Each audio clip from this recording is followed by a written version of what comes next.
sommaire de cette édition, l'ancien président sud-africain Jacob Zuma pourrait être condamné pour avoir quitté sans permission la commission d'enquête sur la corruption d'État pendant ses mandats. Dans le cadre de la coopération militaire entre l'Angola et la République démocratique du Congo, 2 avions de chasse de type russe appartenant au FANA, les forces aériennes angolaises, ont paradé à Kinshasa. Et puis des vaccins contre le nouveau coronavirus pourraient être sur le marché avant Noël. 2 sont déjà sur la liste d'attente d'autorisation de mise sur le marché dans l'Union européenne.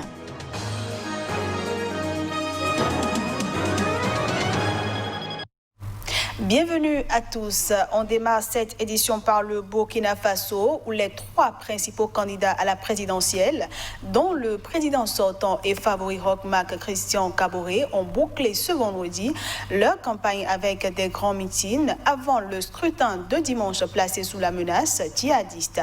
Des membres de forces de sécurité dont le nombre n'a pas été révélé ont été déployés dans tout le pays. La crainte d'attaque djihadiste le jour du vote est dans tous les esprits, alors que les violences ont fait au moins 1200 morts depuis 2015 et que des pans entiers du territoire échappent au contrôle de l'État en raison de ce harcèlement djihadiste quasi quotidien. Le double scrutin présidentiel et législatif ne pourra pas se tenir sur au moins 1/5 du territoire. Les 6,5 millions de Burkinabés appelés à voter ont le choix entre le président Kaboré et 12 candidats d'opposition, dont Zéphirin Diabré et Eddy Komboigo.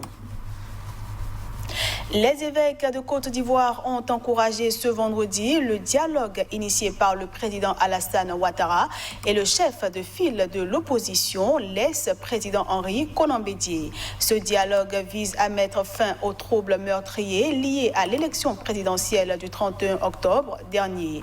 Les évêques espèrent dans une déclaration que le dialogue amorcé le 11 novembre dernier prenne en compte la libération de tous les prisonniers politiques, favorise le retour rapide de tous les exilés, dont le président Laurent Gbagbo, afin qu'ils prennent toute leur place dans le processus de réconciliation.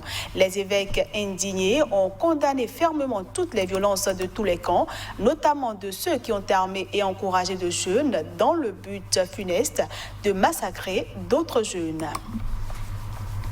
L'ancien président sud-africain s'est permis ce jeudi dernier de quitter la commission anticorruption devant laquelle il doit être écouté pour des faits de corruption sans l'autorisation du président. C'est un acte de défiance qui pourrait lui coûter une condamnation selon certains experts. Dans son intervention devant le président de la commission anticorruption, l'avocat de Jacob Zuma avait estimé que son client pourrait ne répondre à aucune interrogation du président de la commission anticorruption s'il constate qu'il était jugé, déniant toute faculté de tribunal à cette commission. Pire, profitant d'une suspension, l'ancien président sud-africain est parti des lieux. Un délit, au dire du professeur de droit public, Kathleen Powell. Hier, à la commission, Jacob Zuma était sous le coup d'une assignation à comparaître. Et à la fois, les règles de la commission et l'assignation précisent qu'il ne peut pas partir sans avoir la permission de son président. Et il n'a pas reçu cette permission. La loi sur les commissions est claire. Une commission d'enquête a les mêmes pouvoirs qu'un tribunal quand il s'agit de recueillir des preuves. Elle peut donc exercer les mêmes moyens de coercition qu'un tribunal pour forcer un témoin à comparaître.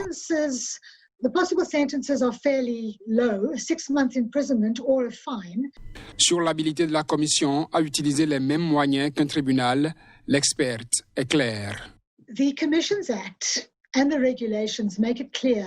En partant sans permission, en refusant de répondre aux questions, en ne répondant pas aux assignations à comparaître, Zuma et son équipe juridique ont commis des délits.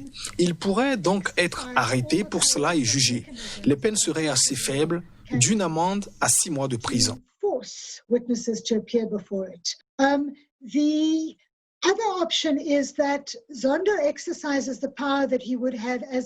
L'autre possibilité, c'est que Zondo utilise son pouvoir de juge de la Cour suprême, c'est-à-dire de mettre quelqu'un en prison pour le forcer à témoigner. Ces juges de la Cour suprême peuvent mettre en prison un témoin qui refuse de témoigner avant de le ramener au tribunal pour lui demander « Bon alors, vous avez réfléchi ? Vous êtes d'accord pour répondre à nos questions maintenant ?» And then to bring them back to the court and say, well, have you changed your mind? Do you want to answer our questions? Jacob Zuma avait émis une demande de récusation du juge, estimant qu'il est juge et témoin dans son dossier, une requête qui n'a pas prospéré.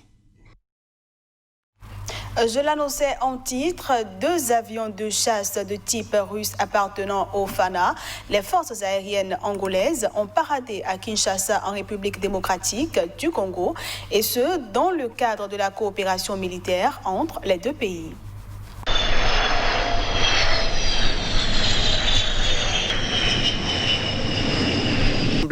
Que ces avions sont venus de l'Angola, pays frère, pour participer au meeting aérien.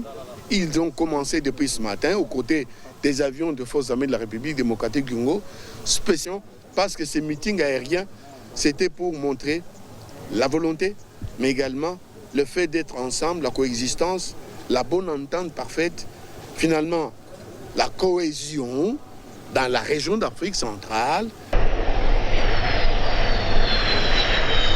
La tropicale Amissa Bongo, épreuve cycliste gabonaise qui devait se tenir du 18 au 24 janvier 2021, a été reportée en raison de la pandémie de coronavirus. Si la situation sanitaire au Gabon est aujourd'hui maîtrisée, le contexte international et l'évolution récente de cette crise ne nous permettent malheureusement pas d'envisager sereinement l'organisation de la 16e édition en janvier, ont annoncé les organisateurs dans un communiqué ce jeudi. La tropicale Amissa Bongo, une des plus importantes courses cyclistes du continent, où les coureurs africains côtoient les internationaux, pourrait se tenir à une date plus propice en 2021 si la course peut être organisée en toute sécurité. Et puis pour finir cette édition, des vaccins contre le nouveau coronavirus pourraient être sur le marché avant Noël. 2 sont déjà sur la liste d'attente d'autorisation de mise sur le marché dans l'Union européenne et le hockey est projeté pour mi-décembre. L'annonce est portée par le président de la Commission européenne. Les vaccins Moderna et Pfizer-BioNTech pourraient être autorisés sur le marché européen. Les discussions sont déjà en cours à cet effet. Si tout se déroule sans problème, IME nous dit que l'autorisation de mise sur le marché avec les laboratoires BioNTech et Moderna pourrait se finaliser dès la deuxième moitié de décembre 2020.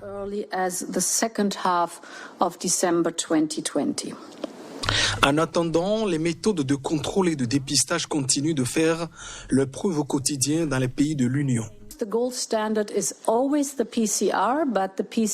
Le standard reste le test PCR, mais les PCR sont plus chers et nécessitent des capacités d'analyse, donc il faut plus de temps pour obtenir les résultats.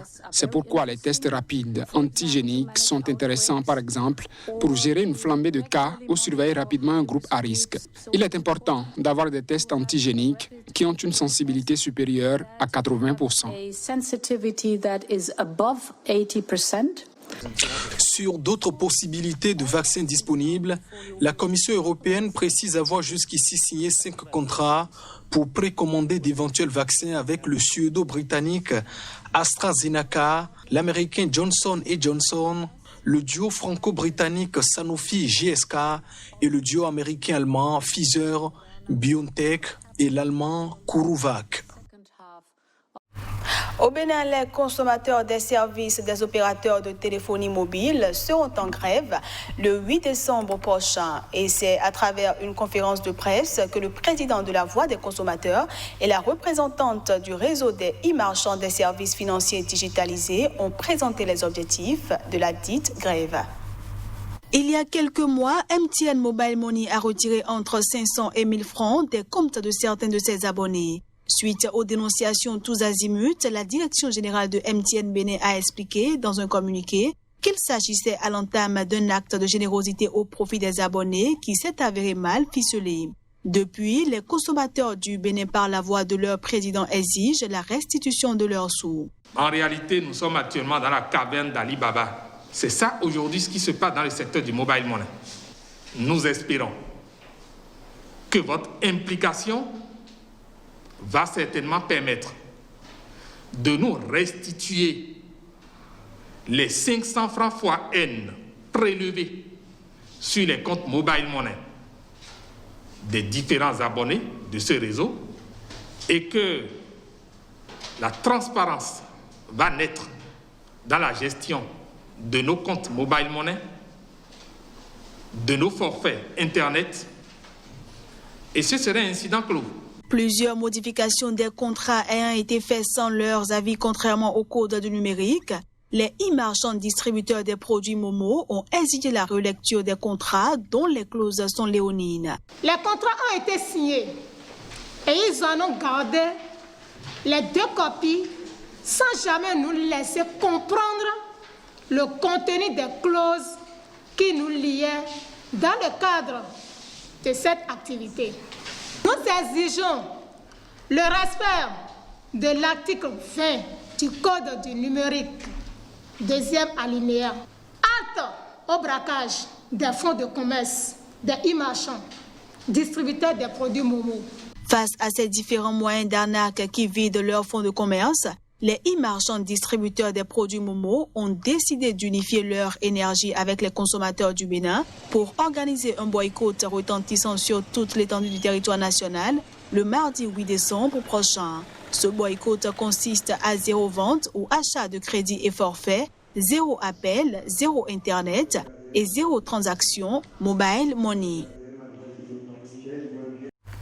Et voilà, mesdames, messieurs, ce sera tout pour cette édition que je vous remercie d'avoir suivi. Excellent week-end à tous en compagnie des programmes de Sika TV.